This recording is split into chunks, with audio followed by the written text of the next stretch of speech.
अस्सलाम वालेकुम। आज मैं आपको एंड्रॉल टेबलेट के मुतालिक बताता हूँ जिसका एक्टिव इंग्रेडिएंट है प्रोप्रेनानॉल। ये 10 मिलीग्राम, 20, 40 और 80 मिलीग्राम की स्ट्रेंथ में आती है। ये एंटी अरिथमिक मेडिसिन है जो बीटा ब्लॉकर ग्रुप से इसका ताल्लुक है। ये जो मेडिसिन है ये बॉडी में जो ट्रेमर होती है, हाथ पाँव की जो हिलना होती है, इरेगुलर हार्ट बीट होती है, हाइपरटेंशन होती है, दिल की और बहुत से बीमारी होते हैं, इसमें इसका इस्तेमाल किया जाता है। आज मैं आपको इस एंड्रॉल टेबलेट पर कंप्लीट रिव्यू दूंगा, लेकिन इससे पहले अगर आप हमारे चैनल पर नए हैं तो सबसे पहले इस चैनल को सब्सक्राइब करें।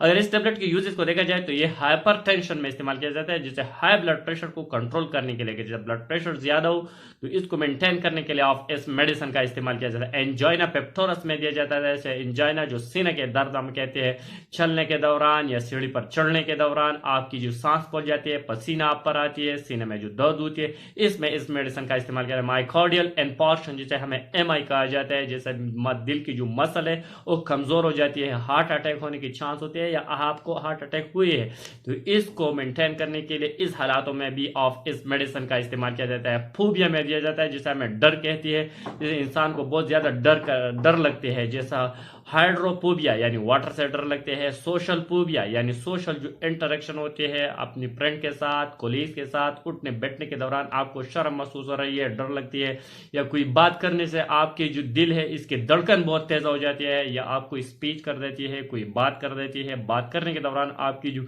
हार्ट बीट है वो बहुत ज्यादा हो जाती है।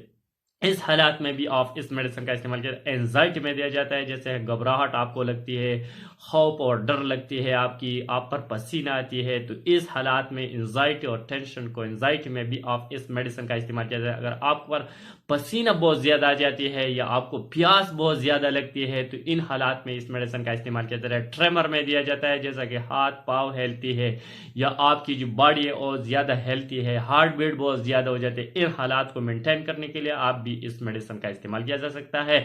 अगर इस मेडिसिन की साइड इफेक्ट को देखा जाए तो इसके इस्तेमाल से आपको स्लीपी प्रॉब्लम काज कर सकते हैं, यानी आपकी स्लीप या नींद की ड्यूरेशन कम या ज्यादा कर सकते हैं ये मेडिसिन। डेजीनेस भी पैदा कर सकते हैं ये मेडिसिन, स्टमक प्रॉब्लम काज कर सकते हैं, नाजिया वॉमिटिंग काज कर सकते हैं, ब्लड विजन काज कर सकते हैं ये मेडिसिन, ब्लड प्रेशर को भी डाउन कर सकते हैं।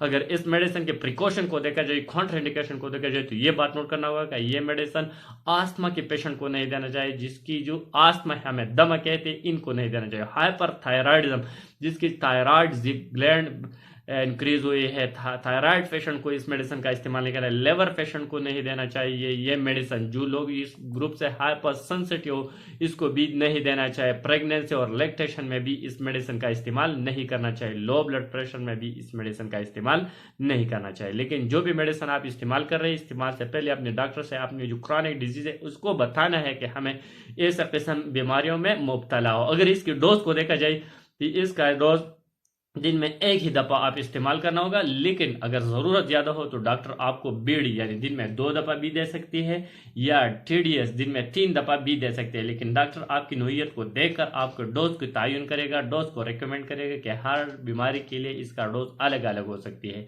तो डॉक्टर आपको देखकर आपको रिकमेंड करे। लेकिन इस्तेमाल से पहले आप जो भी मेडिसिन इस्तेमाल कर रहे हैं, इस्तेमाल से पहले अपने डॉक्टर से सलाह मशवरा करके इस्तेमाल करना। सेल्फ प्रेस्क्रिप्शन कभी नहीं करना चाहिए। जो भी मेडिसिन आप इस्तेमाल कर रहे हैं, इस्तेमाल से पहले अपने डॉक्टर से सलाह मशवरा करना जरूरी होगा। Thank you.